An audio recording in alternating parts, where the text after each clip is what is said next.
Well, new details tonight in the case of the Picayune King drug bust. Destiny Poster has been following this story and brings us the latest tonight.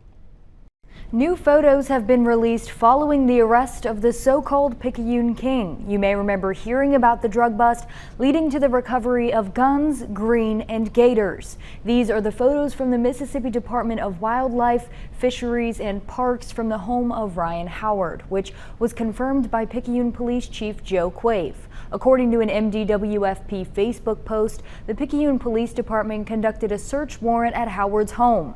Afterwards, Picayune Police informed MDWFP law enforcement that it had witnessed several wildlife violations at Howard's Glenwood Street home, like 6 young alligators and other animals illegally being held captive. Conservation officers were able to remove all of the wildlife species from the residence.